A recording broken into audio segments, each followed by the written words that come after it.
Emperor wants you dead. Chains can be broken. Hang on! And empires can be shattered.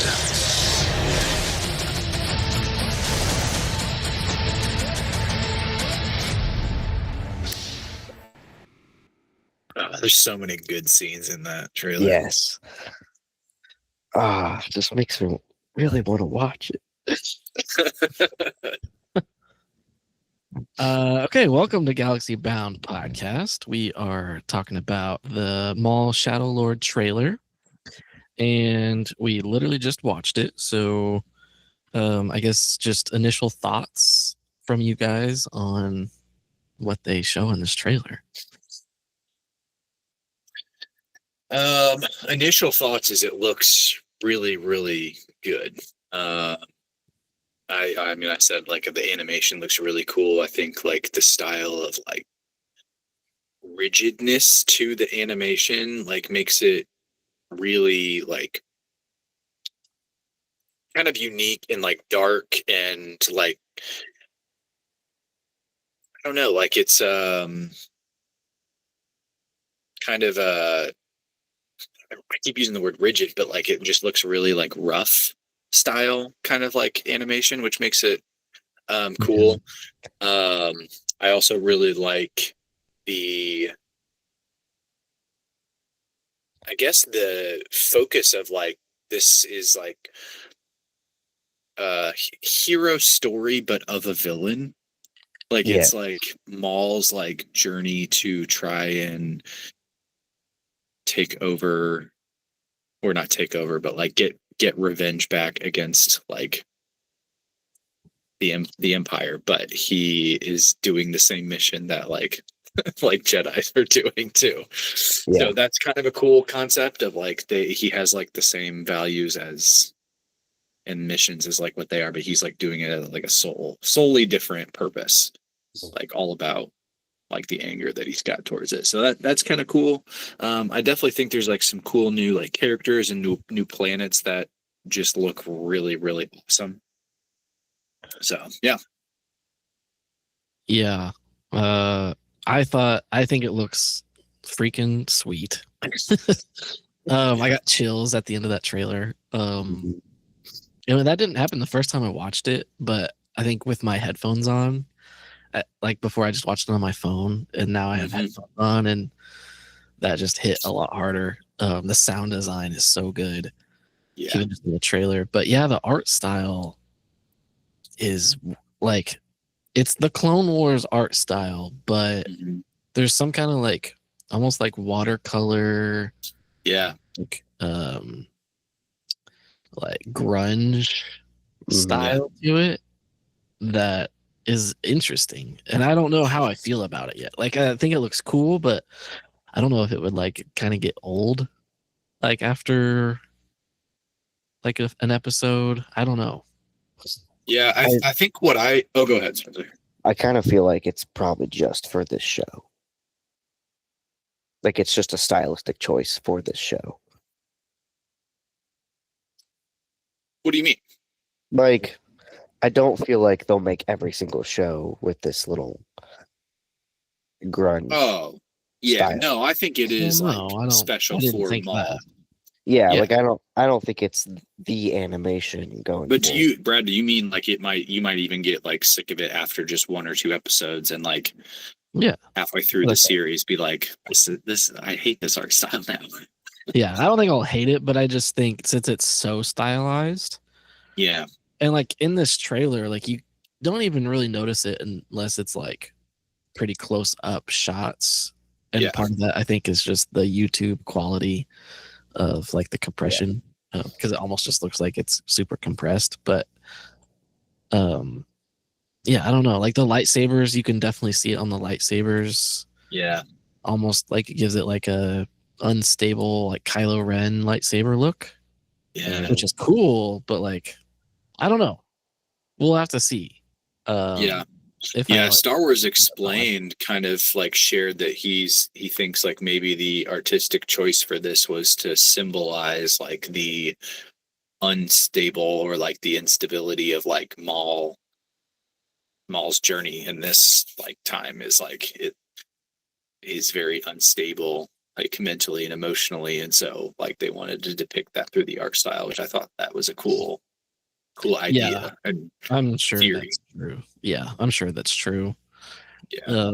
They I don't also thought really it was do really anything cool. like Like you can see in like some of like the fight scenes and even some of like the standstills when like Maul's lightsaber like comes on or whatever, the um art style when they're like showing like action shots, like everything is like bright with color, and like they do a lot of like glow scenes, so like anytime there's like lightsabers or like blasters or like explosions, like the whole entire scene like glows with that like color. They do like almost kind of like a comic book style of like art with that, um which you don't really see a ton in like Clone Wars or Rebels or some of the other animated series. I have a feeling this show is going to be very dark, like just visually, like a lot of dark scenes. Oh yeah, for sure. Yeah, I mean this planet that they're on, which I think like I don't think we saw any other planet except for this one, and it's like a dark city planet, which I guess now, if we're going to talk about that, now's a good time to switch over to this article from StarWars.com that said the planet's name is Janix, Yeah. which is a new planet that we've never seen or heard of before. But their description is it's 1 part Gotham, 1 part Metropolis, and 100% Star Wars with all these different levels and layers. It's a city essentially built into a crater on this planet that is untouched by the Empire. It's got a functioning democracy and law enforcement doing a good job of policing their own community. It's a rich environment for crime and gangsters, but so far there's been a very peaceful accord between all of them in the interest of business. Yeah. Which is very similar. I think Star Wars Explained maybe said, I don't remember if he did or not, but it's very similar to Nar Shaddaa from Legends, which we haven't, I don't think we've seen like hardly at all in canon yet. So it's interesting that they yet again didn't show Nar Shaddaa. I just made a Nar Shaddaa knockoff, but yeah, I think that might be a good call just to kind of like do their own thing with the new planet, because I mean there's probably hundreds of planets that are like this where it's kind of like the Coruscant underlevels, yeah, the underworld, everyone's doing shady business.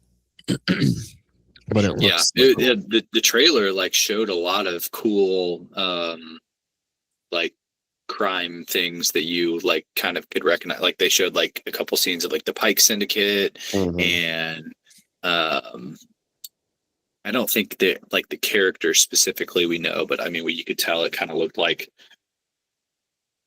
Excuse me. Oh, like I don't know, like a gambling room or something like that, where like argument comes up and somebody's like pulling a blaster out. Like that looks really cool. Yeah, classic Star Wars underworld. Yeah. I'm excited to see just how he pulls together his like different allies and syndicates that we see in Solo. I mean, that's ultimately where we're headed. Yeah, I mean, I hope so. I mean, that's the giant question that has yet to be answered of how he went from this random like cameo at the end of Solo showing that he was in charge of Crimson Dawn this whole time, or at least at the time of the movie, to then we see him in Rebels and he's like an old man stuck on Malachor or something like that. So there's a huge gap in his story. And there's a lot of people that when they saw the teaser, they're like, "Oh, why do we need this story? Like, we already know everything we need to know about Maul, blah blah blah." Like, what? It's like one of the biggest unanswered questions that we have Yeah. in like modern Star Wars is like what happened from Solo on. Yeah. And it's intriguing because like he was already like trying to do this whole thing with Death Watch and the Clone Wars and stuff, and that didn't work out. And so if he's still trying to achieve his goal of like overthrowing the Emperor and going up against the Empire, like that's pretty interesting. And especially like Yeah. you alluded to earlier, which is another Star Wars explained call out, but um his goal is to like go up against the Empire, which is a similar goal to the Rebel Alliance and Luke and Cal and like all the Jedi that came before and after. Yeah. But it's a very like unnoble goal. I mean, he's Mhm. doing it all for revenge and power, and he's doing it through hatred and rage, and so Yeah. it'll be interesting to see if like how they treat him as like a protagonist, but not, like Yeah. I wouldn't even say anti-hero, but maybe Hmm. I don't know how you would classify it, but like we're gonna be rooting for him in some ways. Yeah. Yeah. Yeah. Yeah. Yeah. Like a little anti-hero-ish where it's like he is not the main enemy of the show. Like it's really, like the Emperor is what we're going to be as an audience considering as like the enemy in this series, and Maul is going to be like the character that we're trying to figure out like where on the fence they are with their like morals and the ethicalness of his like mission and desires and stuff. It's a really cool concept. One of the things that I think is going to be intriguing to see throughout the show is the character they show in the trailer who looks to be somewhat of like an apprentice or someone he approaches to maybe be an apprentice. And I mean, he's already been told no by a few prospective Force users or Jedis in previous series, and so it'll be interesting to see what entices this Jedi to consider Maul's journey and offer to join him in this quest, and will she say no, or will she split off and do her own? Like, yeah, it is going to be a really good story. I think she's going to be a character that is going to end up kind of being like more of like a main character outside of Maul. So I think she'll probably end up being like the like hero protagonist role, because Maul is just going to be causing chaos pretty much the whole time. yeah, But the StarWars.com thing, her description so far just says her name is Devin Azara. yeah, And it says, on the run from the Empire, Devin Azara is conflicted. Living in hiding to survive in challenging times, she must adapt and accept a future far different than the one she expected for herself.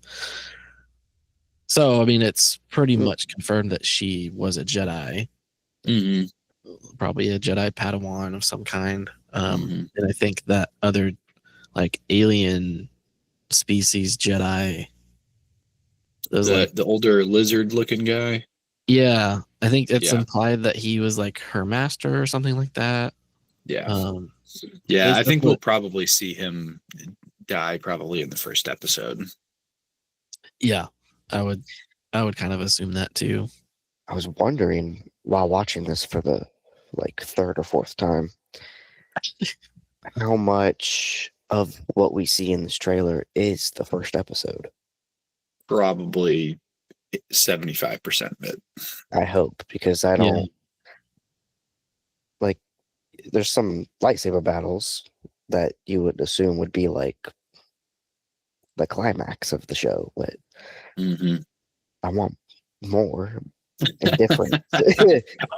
Like I know. I don't I mean, really. yeah, I think there's probably going to be some that are, sprinkled throughout, but not ones that are like big impending things. I mean, you do see the scene of him fighting one of the Inquisitors that is telling him like, "Hey, the Emperor wants you dead." Two Um, yeah. yeah, there was two Inquisitors. Yeah, and I think Two that we've I know seen we keep already. referencing Star Wars Explained, but like he does a good job of highlighting who those two were. I think he like nerds out and goes into like some details about that, which is cool. Um, Yeah, I but mean, they're Yeah. two characters we've seen before. yeah, Yeah, So in the past year. Yeah. So that's why I'm Yeah. like, it's kind of weird. But I also Why is don't that want weird? them. Like, I don't know. I just feel like, like they should have come up with somebody new. yeah, Well, how many Well, I Inquisitors think do we need? there's always too many. well, we know both of their fates already. So they're Yeah, that not is gonna die. something. Is like we know they both die. We know Maul dies too. I mean, Well, true. in that lightsaber battle, they're not gonna die. Oh, well, that was an interesting thing about Marok is we see him in Ahsoka Yeah. and he like dies with the like green mist. Yeah. And so people think that like it looked a lot like what it looks like when a Night Sister resurrects somebody with their like Night Sister magic.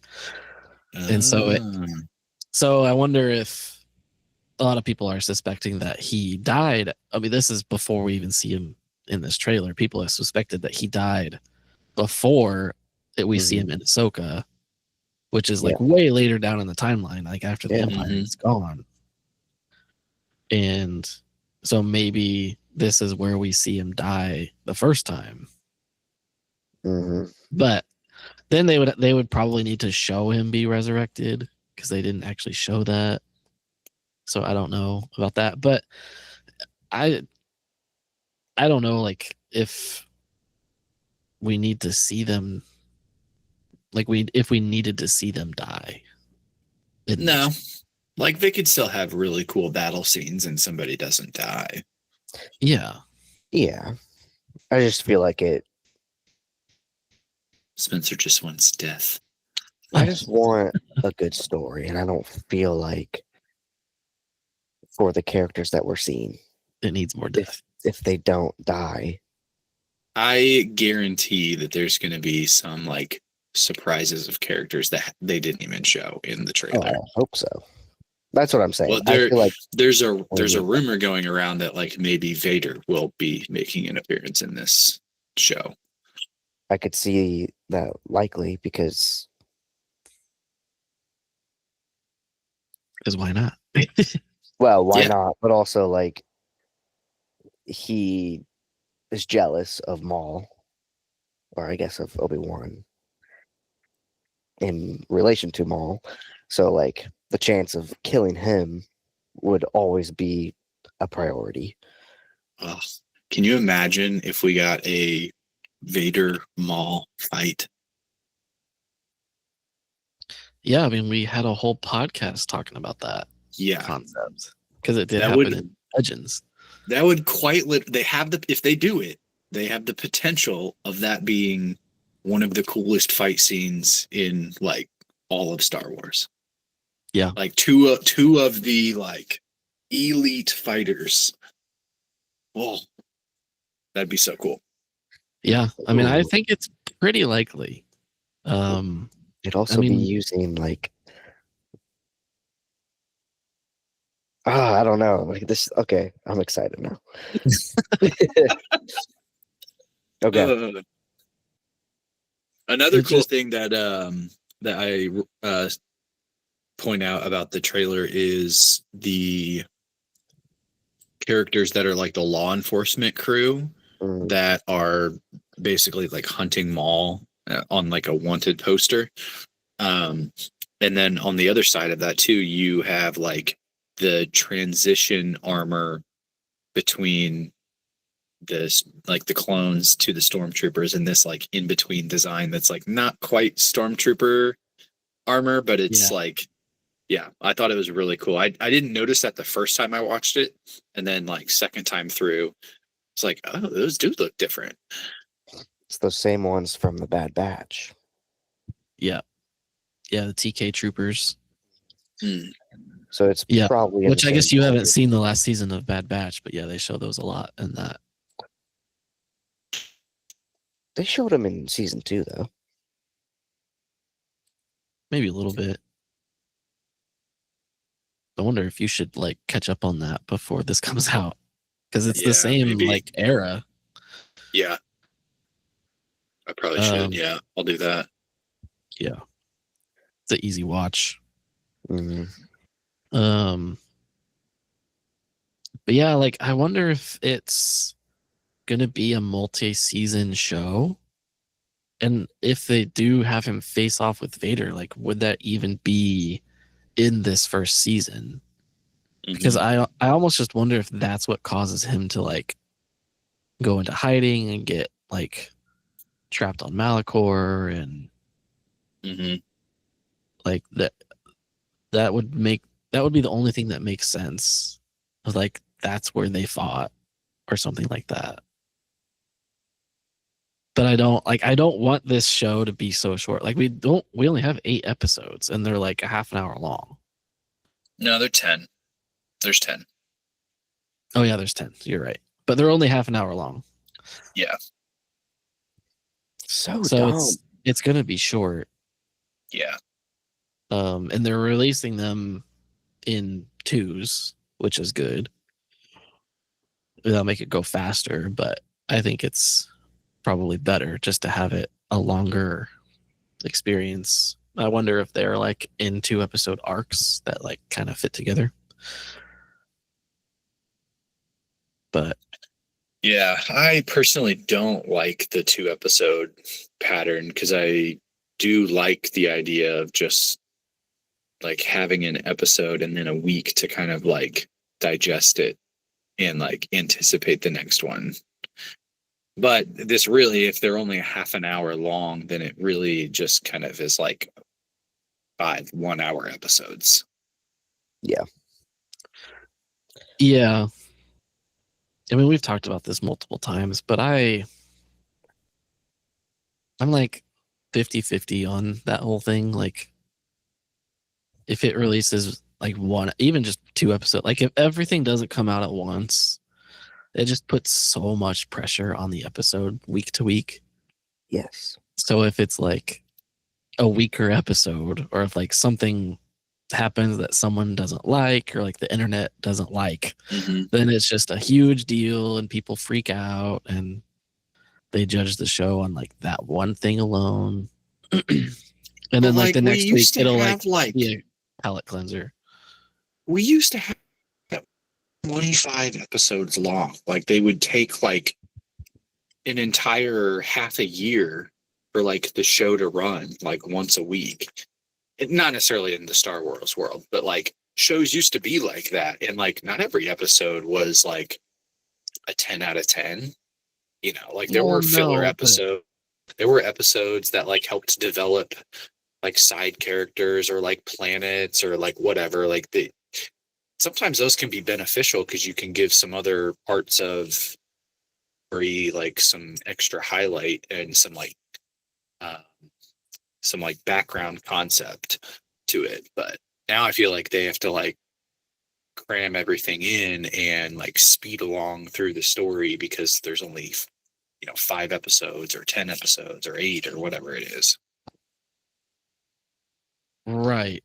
But I agree with that. Like, I would rather have the 25 or the 20 just to like really elaborate a cool story. Yeah, I mean, Clone Wars, like not every single episode of Clone Wars is like noteworthy or like watchworthy. And like some of them you're like, okay, this was a snoozer, but maybe you had like a side character that was like, okay, that was like a fun thing to like see that character go through that, or like, oh, that was a planet that I had never seen before that they visited. Like that was kind of cool. yeah, but it depends on the kind of show. And this one, they said it's very serialized, so it's like Yeah. there's gonna be no filler. Like everything's gonna be like back to back. Like you're watching one cohesive story, Mhm. which I prefer. I don't literally like filler. Like if I go back and rewatch the Clone Wars, I skip episodes because I don't want to see Jar Jar pretend to be a Jedi. I just don't. Valid.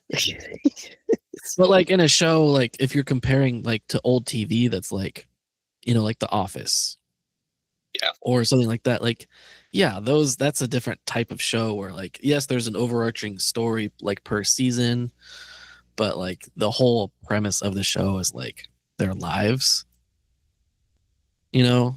Yeah. So that's kind of a completely different, and that's how most like sitcoms were and drama, like procedural dramas and stuff, Mhm. or like like NCIS, you're just watching them do their job every week, which is entertaining, and I love that. I mean, those are some of my favorite shows, and I do think there's a place for that in Star Wars, but like for a show like this, I'm glad that it's not like that, especially if they're budget bound.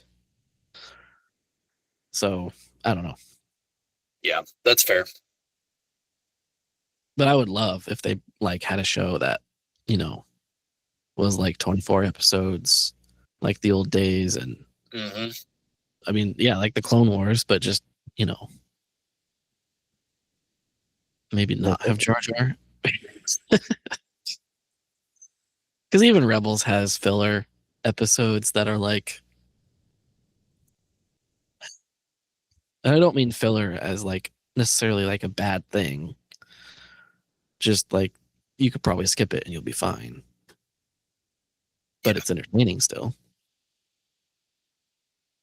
But I would prefer this show to not be that way. It looks like it could have just been a movie Mhm.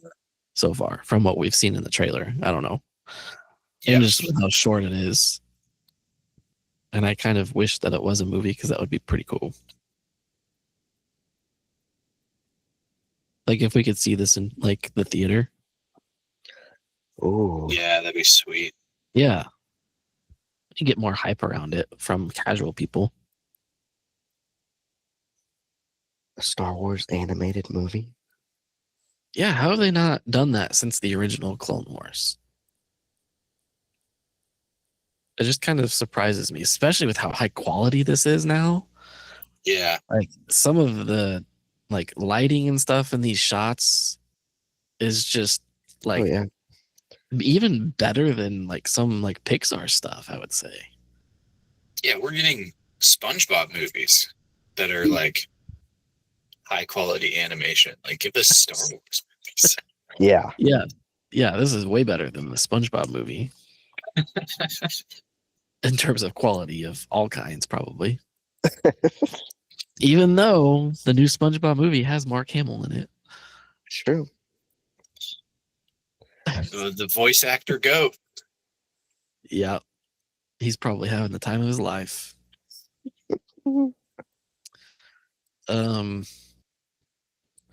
Let me see if there's other things I can mention on here.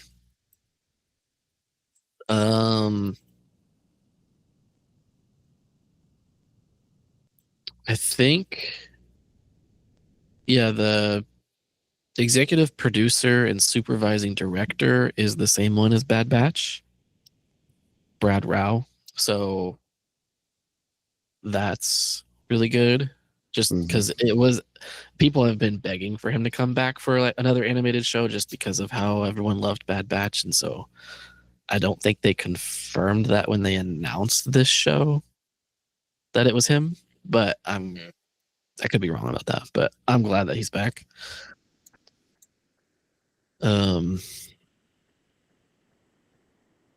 Obviously Sam Witwer is voicing Maul.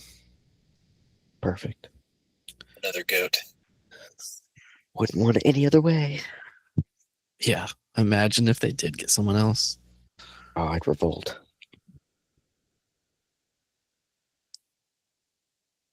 Some of this is interesting though.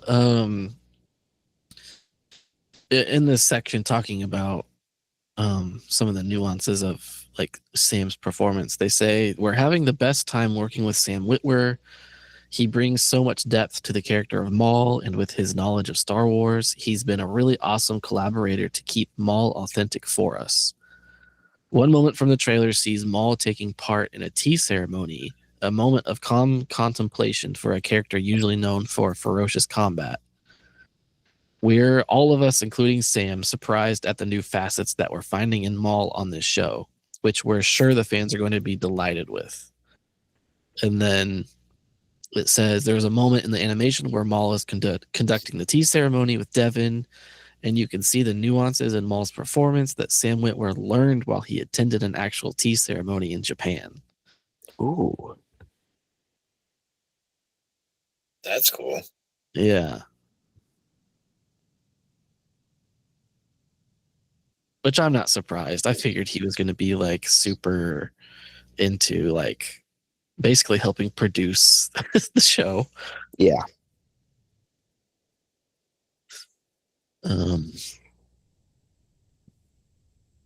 Yeah. He's so cool. The the like investigator angle is going to be interesting.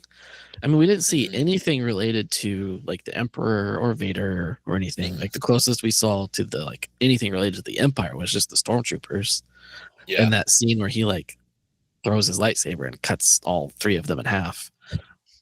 But it seems like the main like antagonist for Maul, at least in maybe just this season or something, is like this investigator guy and his droid. Which I think his name is Brander Lawson. Yeah. Randy. No, Brander. Not Randy. Brandy. He said Randy. And his droid is nicknamed Two Boots. Interesting. Yeah, it looks like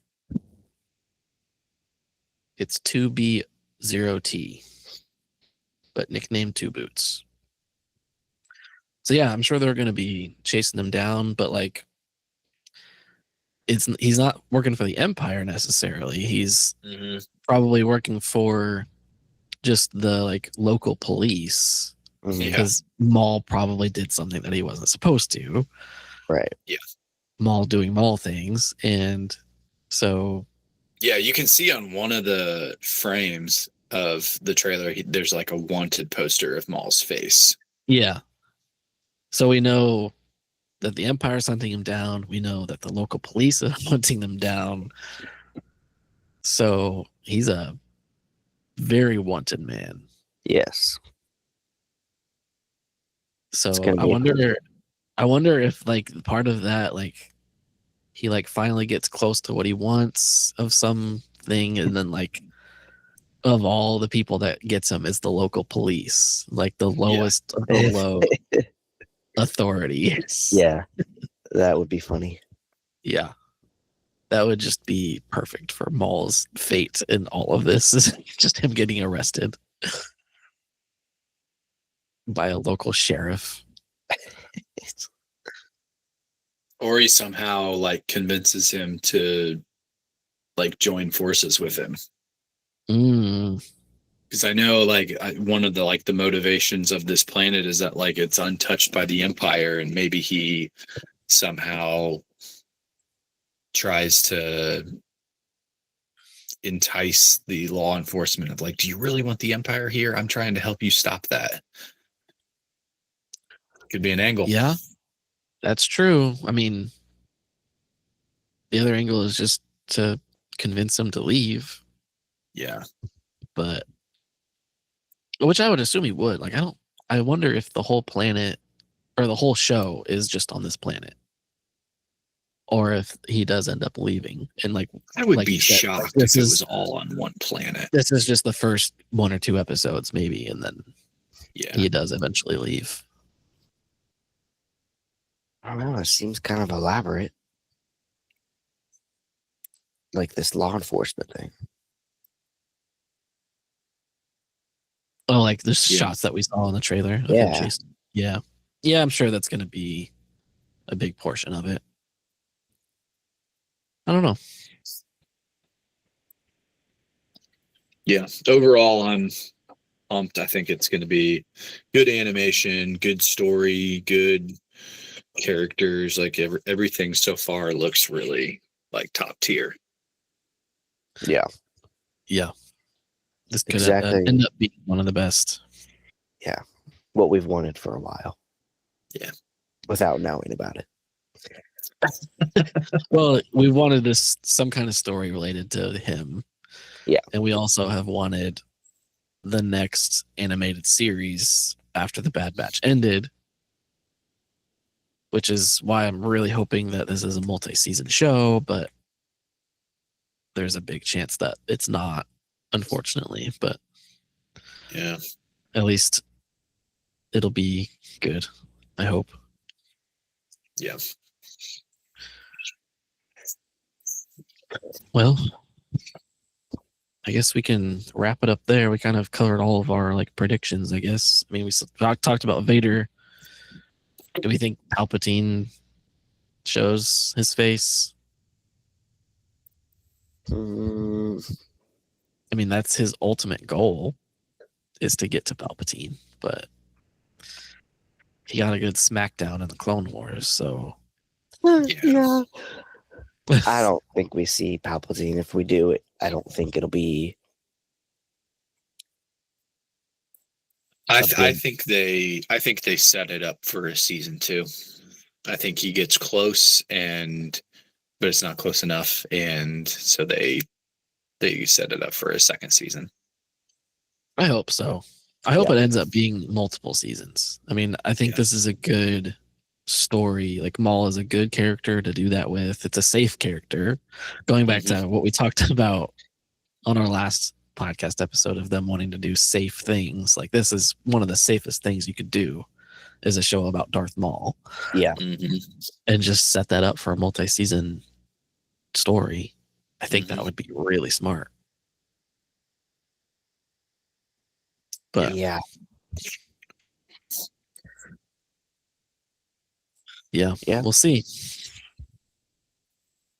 Oh, another interesting character is the Mandalorian Rook cast, Oh yeah. which a lot of people thought that it was Sabine because she wears similar like Mandalorian armor, but Sabine would be like 3 years old at this point. But it's Rook cast, who was in the Clone Wars, who was like Maul's right hand person during like the Death Watch stuff. Yep. But she's voiced by Vanessa Marshall, who voices Hera in Rebels. So I thought that was interesting. And a person named Icarus is also being voiced by Steve Bloom, who voiced Zeb in Rebels. So I don't know who Icarus is. Hmm. But That's a cool name. yeah. So it's good to see those names are in there. Rebels cast. So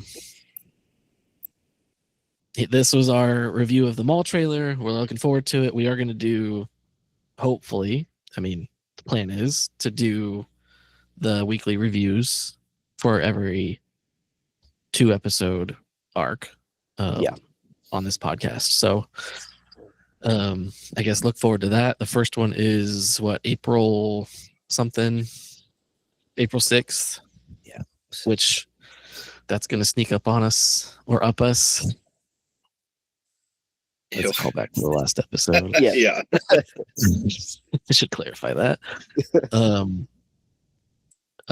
Yeah, so beginning of April, which means we're not going to probably get through our Mando rewatch in time, but that's all right. That's another thing I want to discuss, though, I guess, is like how close they're releasing this to the Mando movie. Crazy which close. I did not expect that. I thought this was going to be like a summer show. Yeah. Which, didn't we talk about that last night too? Briefly, yeah. Because we were talking about movies. But Yeah. Yeah, like this, they made it specifically so this one ends on May 4th for Star Wars Day, which, okay, I get it. But then, like, this is what we talked about. Like, the Mandalorian movie really needs to start their marketing like pretty soon, and they just need to go all out with it because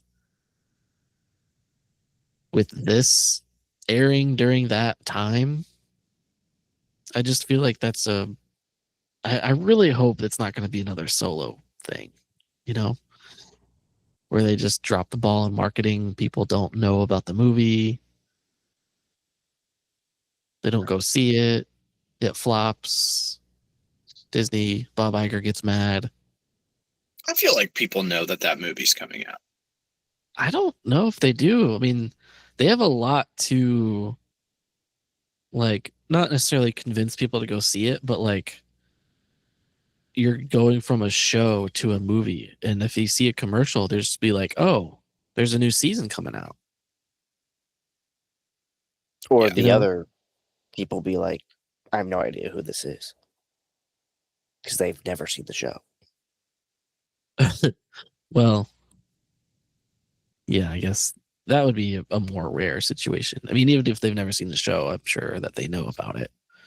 Yeah, It was I mean, it was big enough for that, I think. But yeah, I mean the Baby Yoda craze was like huge. So I Yeah. feel like that alone, having him on the cover of a movie poster and like commercials and stuff, like I think they'll be fine with that. yeah, I just think they need to really go all out with this marketing, just because they haven't really done that in quite a while with Star Wars.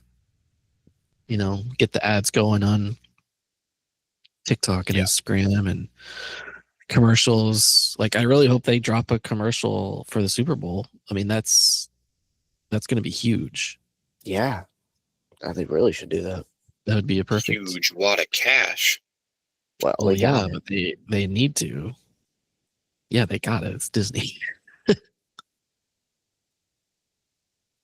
True.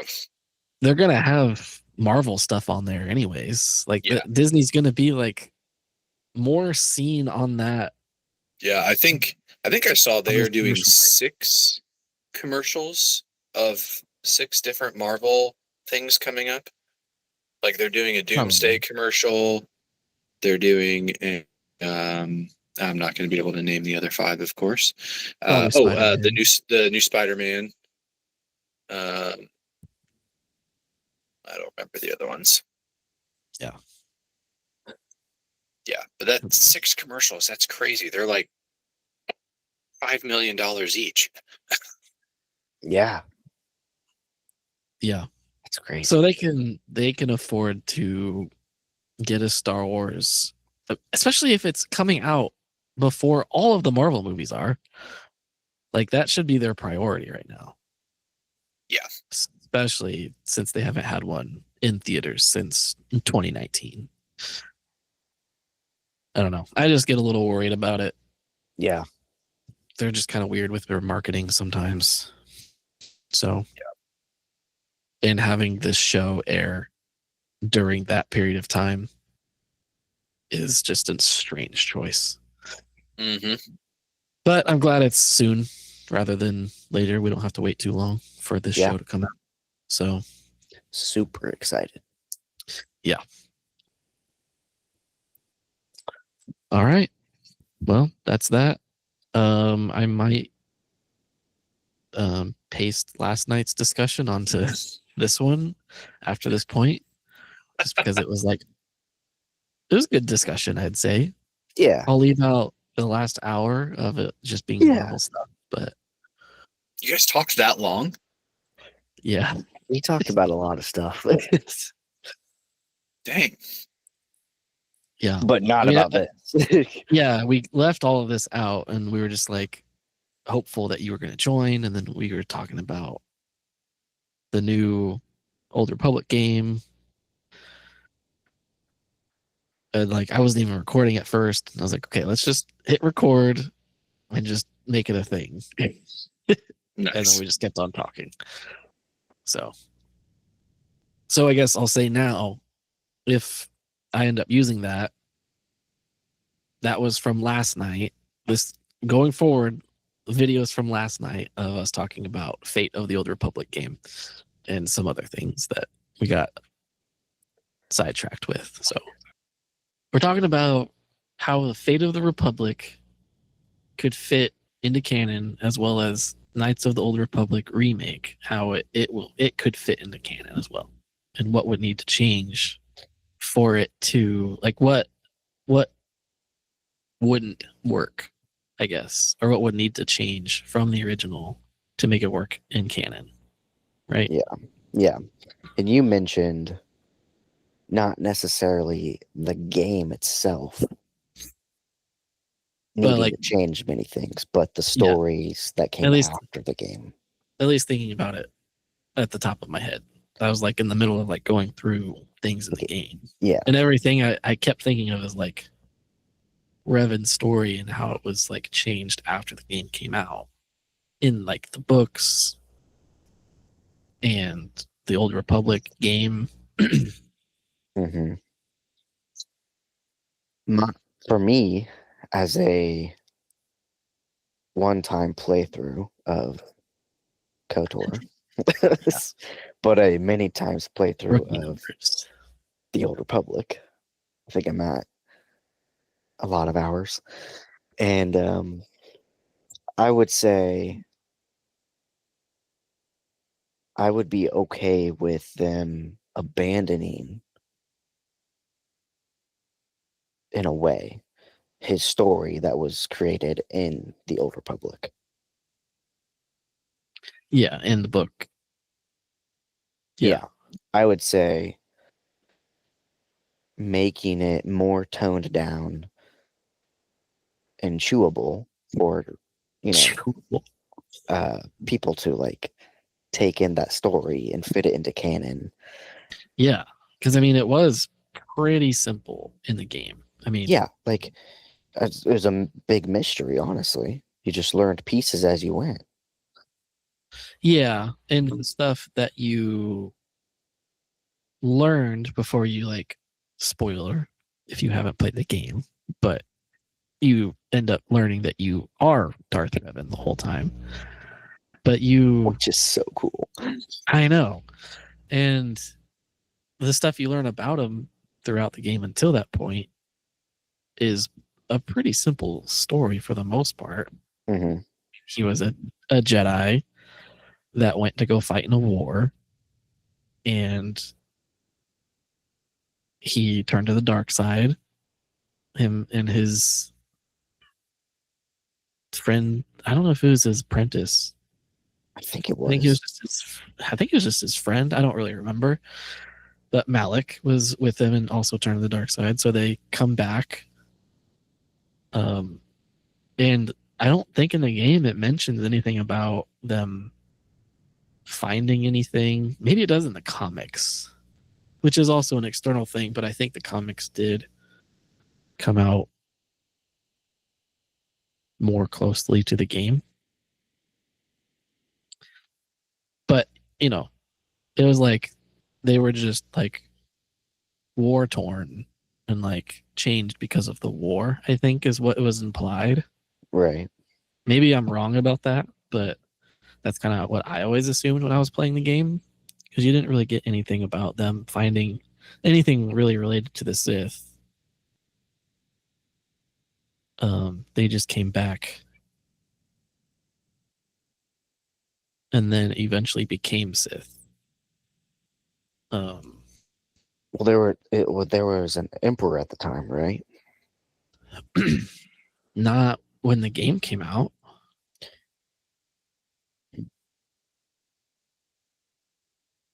Okay. That I know of. I mean, I'm not an expert of all of the legend stuff. Yeah, so how would you fall to the dark side without, or how do you become Sith, I should say, without... I think they just eventually joined the Sith. Okay. The Sith existed then. Right. And they were in mini in mini. mini form. Yeah, they were. Yeah, like Legion. Like there was a lot of them. Yeah. And yeah, but I mean, they came back, and that's when they started the Jedi Civil War, because they like recruited other Jedi to their cause, which you learn more about that in KOTOR 2. Which I have come across a couple times. Yeah, I don't even think you've gotten to the more important parts of that. You learn more about the character that you play as. Yes. I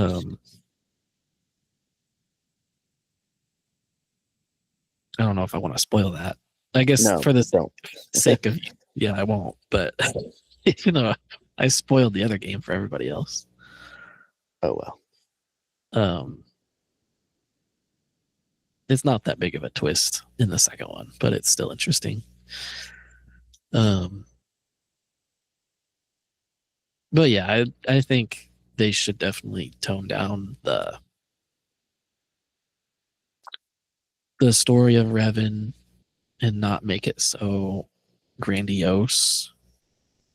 That involves like an emperor that lives out in the unknown regions and tells him to like make way for me or whatever. I don't even know if that's what actually happens. It's so convoluted. I feel like every time that stuff is mentioned in the Old Republic, I just kind of glaze over and I just don't. I don't know. Yeah, because I just get so tired of hearing about the Emperor. well, yes. Which, for those who don't know, I don't know if we're gonna be posting this video or whatever, but it's not even. We're not even talking about Palpatine. It's a Yes. completely different Emperor. Emperor that is just like a complete copycat of Palpatine, basically. But I would argue way more powerful. Oh yeah, I mean that. I think that's one of the reasons why it would have to change for canon, because he's insanely powerful, like to a hilarious level. Yeah. Which Like would mean that those going up against him would also have to be hilariously overpowered. yeah. I mean, and even Revan, I think, is especially in that game and the books, and I think implied in KOTOR 2 a little bit too, is he's insanely powerful too, and it's implied that he's more powerful than the Emperor. That's Which crazy. is just, I don't. The power creep in that era of Legends is just ridiculous. So that goes back to what I was going to say when we started recording was I saw this thing on Threads, this post. I don't know, it's just someone saying this, but they basically said that Lucasfilm / Disney, I guess, don't want to touch the Old Republic or are hesitant to touch the Old Republic storytelling, mainly because of the overpowered characters. Yeah. I'm like thinking, like, yeah, that's very true, I would say, because you have Revan, you have Bane, you have, all these characters that are just insane. And then you compare them to like Vader and Palpatine or like a Luke Skywalker. It's like, it's not even a chance. Like it's not even a competition. Yeah. I mean, I would argue Bane wouldn't be in that, I think, which I had this conversation with someone on Reddit recently. I wasn't even really that part of the conversation, but I was like witnessing it. And it was, someone was just pointing out that he's not even that powerful in terms of like the Force, but he's That's just true. extremely intelligent and Yes. very strategic. Yes. Oh yeah. strategic for sure. Yeah, which kind of, I mean, that's kind of what Palpatine was too. Even though Palpatine's super powerful, obviously, I think his biggest power was literally being in power of the galaxy Yeah, and his way of getting there rather than like his force power. yeah. Well, yeah, I'd probably say he's probably equal to Palpatine's Yeah, probably. overall, like, you know, wit and just brains, and then obviously force power is just unmatched. But Yeah. And I would say like in terms of like a power level that like, which I hate power levels, like the concept of them, yeah, like the broad concept. And I would just say like, because people are always like, well, who would like be more like who would be a step above Palpatine or blah blah blah. I just feel like Palpatine reached the peak, and like yeah, it's not like a level, but it's just like he reached as much power as he could, as like a human probably could, or a humanoid, like a human. yeah. Like Like I feel like that's what the story was. Yeah, It was like and he kept wanting more, but it was like he couldn't achieve it, and exactly. I feel like people just want to see someone like go above that, and then I guess in their mind it'd be like, oh, maybe they actually do like find out how to like keep themselves from dying, and like I mean, yeah. they just start like cloning themselves, and now they're able to like live forever and like in their own clones and do what Palpatine couldn't actually do, and like that's not the point. Yes. You I missed would, yeah, I of would much rather see the poor effect of like all of his attempts, and then like explain like why it doesn't work, Yeah, which we have. I mean, Ray and like the stuff that happens in 9, but like yeah. I mean, I think it was pretty clear, even though it wasn't clear how we got where we were in that movie. true. It was clear that what Palpatine was trying to do wasn't working. Yeah, and I think we could still see more trails of like what happened there show up. Yeah. But my ultimate point for bringing that up was just like, I think Palpatine as the example of someone that achieved the most that they could achieve. And to think back of like Bane or Revan or Vitiate or whoever, like in the super past, like they would probably just be the same, Yeah, just as powerful as we saw Palpatine. Yeah. Maybe just like different ways, yeah, but it's not like they have to be like this god, no, which they are in the yes, in all of but their media that they're in, except for Bane. they But are like untouchable. this is literally like a god. I mean, he takes the life from multiple planets, Yeah, just completely like consumes them. And Darth Nihilus does that too. I was gonna say like that. Is it That's very ridiculous. similarly? I think it's implied that what we saw Vitiate do to like Ziost Mhm. in the game is like how Nihilus did it as well. I would assume. I don't know. They describe Nihilus as like consuming. Yeah. Which is disgusting. That's scary. Yeah. Especially with like how he represents himself. Yeah. The But bone mask. most of his aura is just like mysterious. You don't Mhm. actually see him hardly do anything in the game.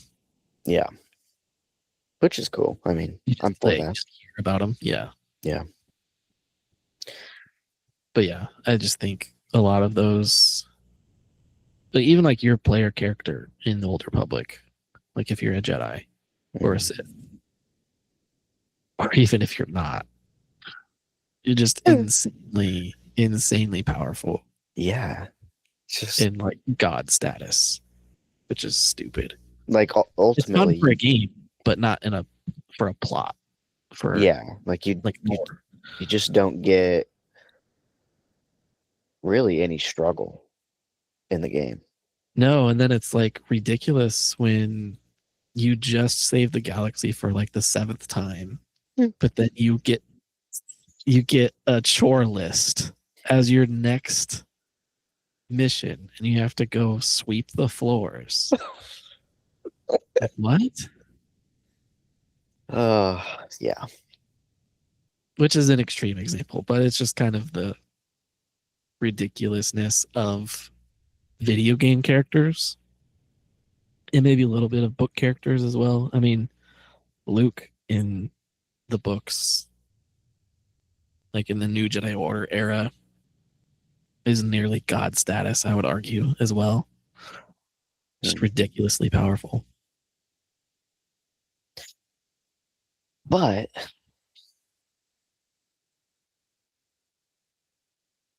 They can just scale it back. yes, I think scaling it back would fix a lot of things. Yeah. And I think that has been my wish ever since Disney bought Lucasfilm, is I was hoping that they would adapt things from the expanded universe, but just dial them back to fit the existing movies. Yeah. Way more grounded and believable, I guess. Yeah. Yeah. And relatable. Yeah.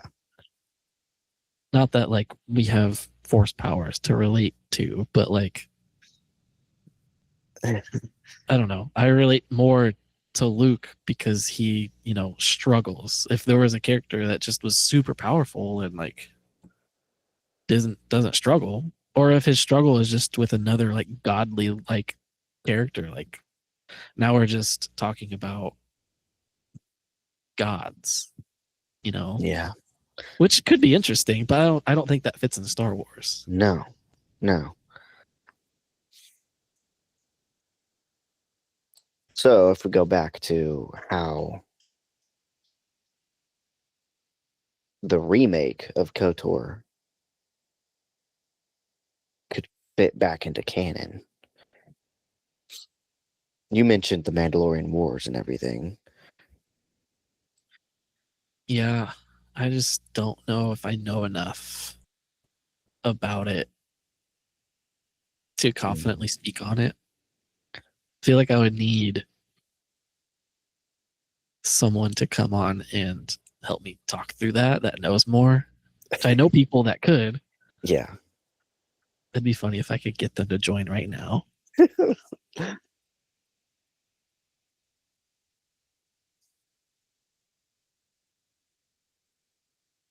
Probably not, but um, yeah, I think there's a lot of things that relate to the Mandalorian Wars that might have to be changed a little bit, but like it's possible that they haven't talked about that at all in the current canon, so it could just line up fine. I also think KOTOR was set way too far in the past. Mm-hmm.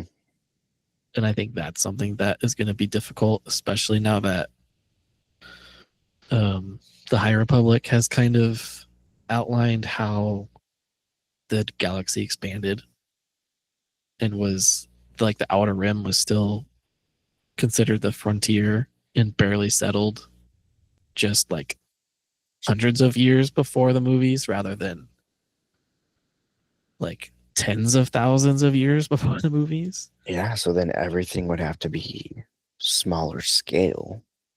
Yeah, so like Tatooine, like in the game, Non-existent. you go to Tatooine and it's like Yeah. It's not huge, but it's settled. Like you go to Anchorhead, and it's a small little town, but like, and they talk about how it used to be like an ocean planet, and the only native species are actually like water species, but like, and that's why they like cover up and stuff, which is like really cool lore. But um, that like that timeline just doesn't really line up with what they've done. Yeah. I mean, Especially in the Old Republic game, where you see it's like yeah. like you see traffic in space when you're landing, Oh yeah. like a steady stream of ships going in and out, like Coruscant Yeah. from Tatooine. It makes Like, no sense for the time period. yeah, I mean, even in the movie time period, it doesn't make sense. Tatooine is not that popular. It's out in the middle yeah. of nowhere. It's a very weird choice. So I guess to combat that, you would just move the timeline. Yeah, I think they should. I always thought they should have changed it. Would you do it like 1,000 years before the High Republic? Does that give you enough time Yeah. to have all of the Sith Lords that you know be in power? I think so, yeah. 1,000 years? 1,000 years is a long time. Like, just think about our known history, like humans on Earth. Like, we're only in the year 2000. And then, like, before that was like what we know of recorded history is like another 2 or 3,000 that we can like confidently like account for. Yeah. In like little ways. Like the farther back you go, the less we know. But so that's like 4,000 years of human Yeah. history. Yeah. So yeah, I'd say, well, And then combine that with billions of planets, or let's just say thousands of planets for the sake of a more comprehensible number, yes. or maybe even just hundreds of planets. But I think that's a lot of, like, that's plenty of time. Like, Would just you 1,000 years. shorten it? I mean, that would shorten it if it was only 1,000 years. I mean, even more. Oh, maybe. Probably. I think you would have to if the Outer Rim has barely been settled by the time of the High Republic. So in the Old Republic, you would have the core and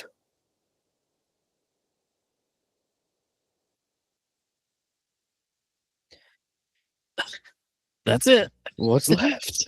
The Mid Rim is in there. Mid rim, and that's probably then, all you could do, really. Because like, you would still have the Outer Rim. It would just be like more unknown.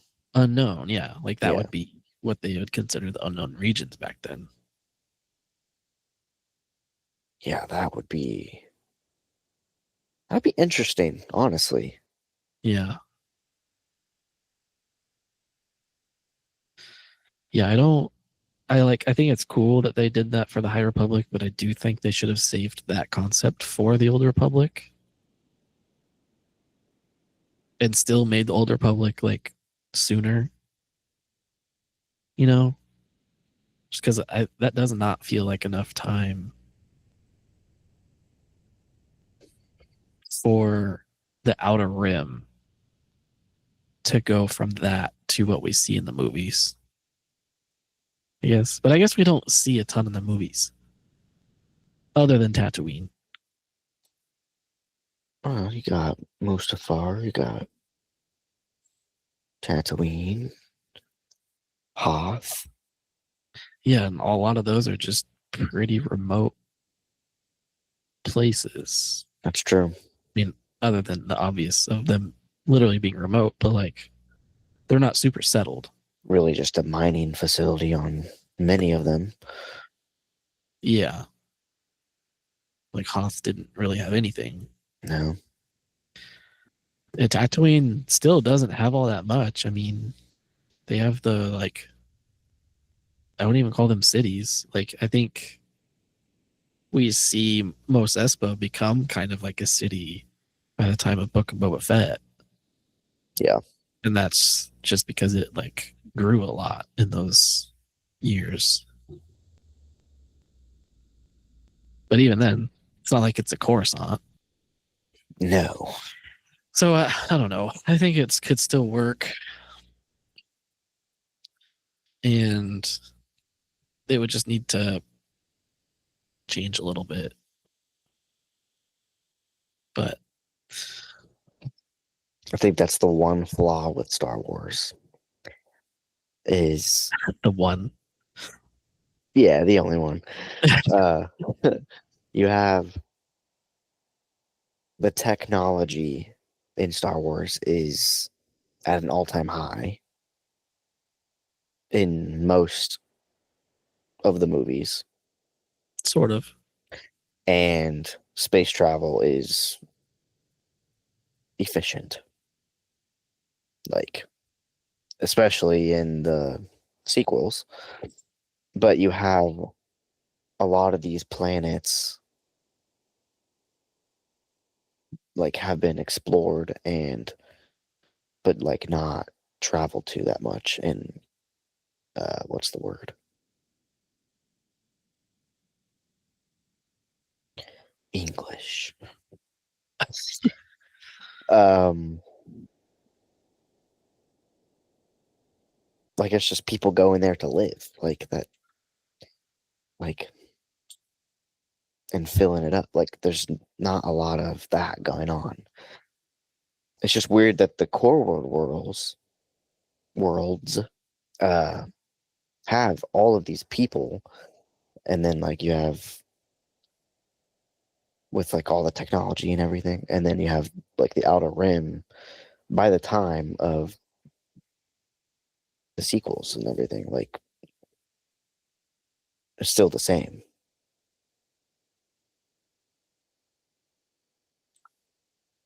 Like the galaxy doesn't seem to change. Oh, well, I guess if you're it's looking not. at it in the movies, it's not that long, No, but and you can't really compare it to like our last 50 years, where like technology is moving insanely fast. yeah, that's true. When like before that, it wasn't at all. Yeah, So it's kind of hard to judge that from just the human perspective. But yeah. I mean, honestly, I guess you're right. Like the technology doesn't really change in the movies. It's pretty much the same. for the most part, I mean, They have like different designs. It'd be like going from iPhone 13 to 16. It's not that far of a jump. yeah. And you're only working with a 50, 60 year gap, Yeah, or not gap, but like a timeline. like you can only make a hyperdrive in one type of way. Yeah. I You know? mean, after they made the hyperdrive, like, yeah, what more do you need? But it's also meant Hyperdrive. it's also meant to hyperdrive pro max. It's meant to like have a more like stylized like 50s and 60s vibe, I guess, Mhm. to Yeah, the technology. That's kind of just part of the charm of Star Wars, I guess. So I don't think it's ever gonna like change from that, because then it just won't feel like Star Wars all that much. Yeah, that's true. Like it's not gonna ever feel like Star Trek, where it's like super sleek and they can, you know, beam each other from ship to land and stuff. Yeah. I don't want it to ever be like that. No, I don't think I would either, honestly, now that you mentioned that. Yeah, I just, not that I hate um like science fiction, but I don't think Star Wars is science fiction, and I never have and never will.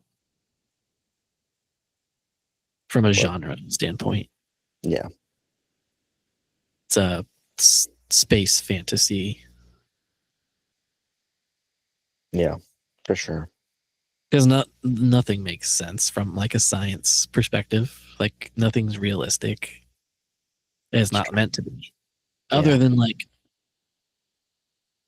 the obvious of like force powers. Obviously those aren't real, but I mean you've got fire in space And sound.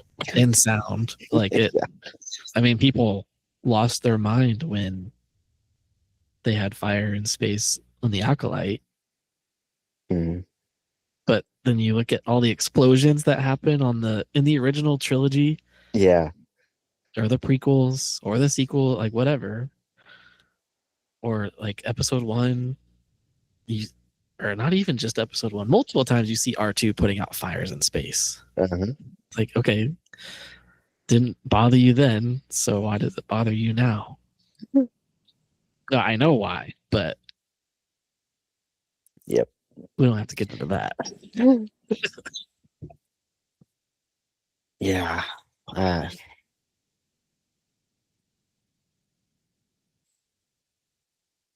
it's why we love Star Wars, though. It's just the Yeah, aesthetic. I'll always prefer it over any other type of franchise. You know?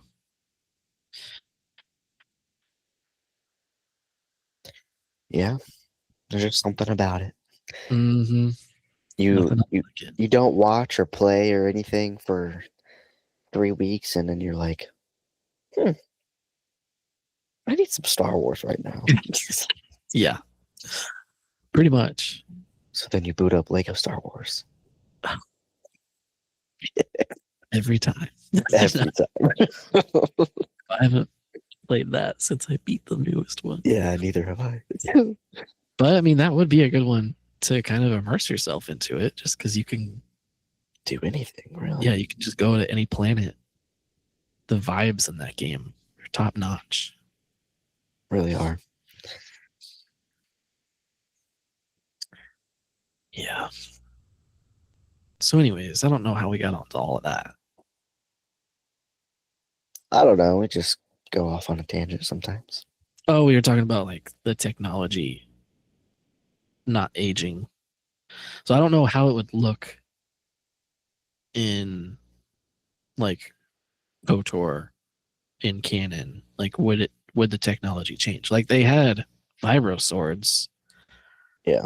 As like one of the main things to show that like, oh yeah, people used to use swords back then, just like, you know, humans did on Earth. Yeah. But they also have blasters, and so it just doesn't really make sense. Like, yeah. And it's made from, I think it's supposed to be made from cortosis. I'm actually not sure.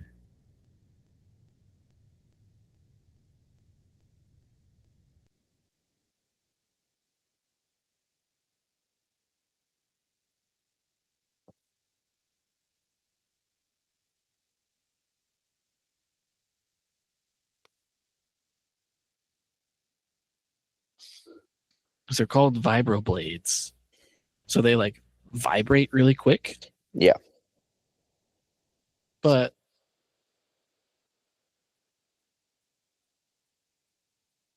they could block lightsabers. So I don't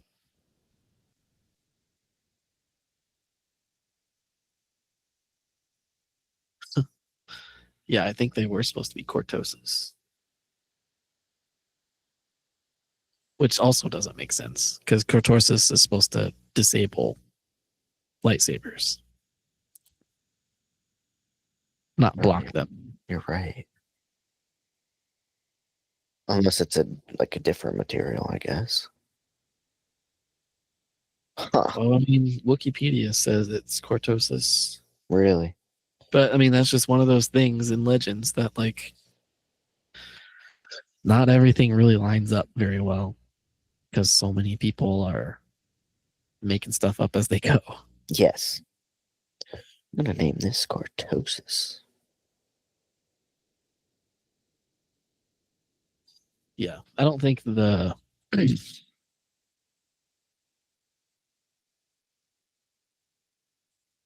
well, I don't know, but it just kind of made it silly because like what like why it made the like lightsabers feel less special. Oh yeah. Like what? Why? Why have a Yeah, lightsaber if you can just have that?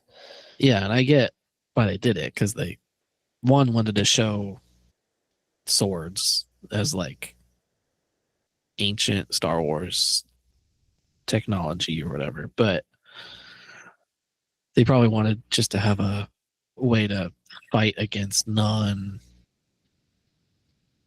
Sith or Jedi or whatever Mhm. with your lightsaber and make it look more cinematic, I guess. But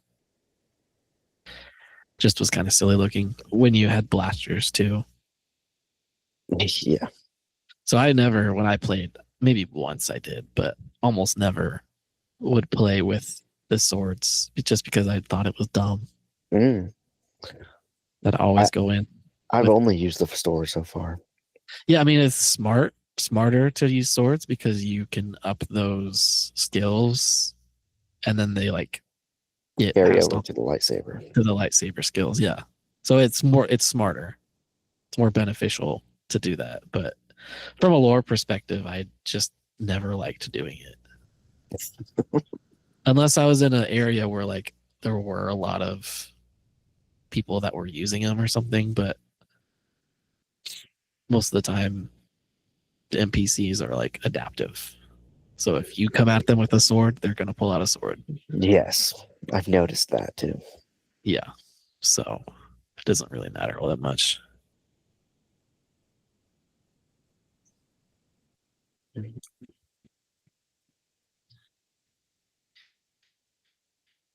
But that was a core aspect of KOTOR. Oh yeah. So I don't know if they'll get rid of that. I mean, I wouldn't want them to, honestly. no, I think it is an important part of it. Even though I don't really like it, it would make it more KOTOR to me. So I would prefer that they would keep doing it and bring it in and maybe bring it into the new one too, into KOTOR. Yeah. I'm really surprised they didn't have them in the Old Republic more. Yeah. Like NPCs having them. I mean, obviously your character gets a lightsaber because they're a Jedi, but Yeah, but you could choose to have one. Yeah, It's I don't think they added it in until the later game. though. Yeah. You have to buy it. Hmm. But a lot of people were upset that there wasn't like a melee class, like a non-force user Yeah, class that would have been cool. because a lot of your companions do. Oh, that's true. A lot of them have like big swords. Yeah, and a lot of NPCs do. But you can't do that. Like you can't have a bounty hunter Mandalorian with like a sword. Yeah. And they even have a Beskar pike, Yeah. but you can't use it as a Mandalorian. You have to use it as a Jedi or a Sith. That's dumb. That would have been a cool class. It would have. Yeah, it's weird that they didn't do that, considering KOTOR. And that was such a key part of that game. They need to hire us. Yeah. But I am excited for the Fate of the Old Republic. Like, just it looked cool in the trailer. Yeah. Even though it was just a teaser, Yeah, just the concept. it just got me excited, like, for that time period, you know? Yeah, I thought, Which is why I'm playing KOTOR 2 right now, I guess. yeah, it's a really smart idea, especially the name of it, because we don't really know the fate of the Old Republic in canon. Yeah. So the fact that like we are going to be learning that through the game that's titled that, and also that's going to be the plot of the game, Yeah. is finding it out from like the character's perspective too, is kind of genius. Do you think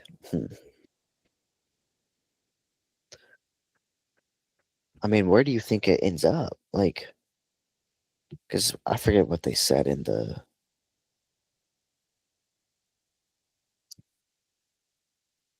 game director said, like the time period, how many years after? I don't I think it's quite a bit. I don't think they specified how many years. They just said it takes place at the tail end of the Old Republic, I think. Yeah. And you could tell that like the Jedi that we saw had kind of like High Republic-ish robes on.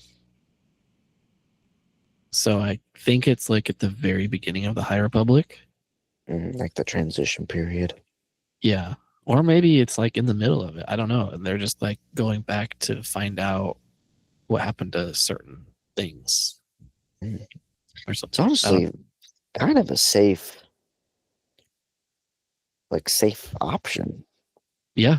To do both. Like, you have the hype of the High Republic with all the like stuff ending with the books and comics and stuff. But you have people interested in the Old Republic too at the same time. Yeah. So you're going to be doing a lot of callbacks, a lot of references. There'll be a lot of the meme of Leonardo DiCaprio pointing at his TV. Like, that thing. Which I think is smart. I mean, it'll get those people that have been either on the fence or completely off the fence with Star Wars. I just think of some of my friends that were super into Legends and specifically the Old Republic and stuff, and have been upset that they have like not even touched it. And now they're like, they don't even want them to touch it because it's their precious little Old Republic. Yep.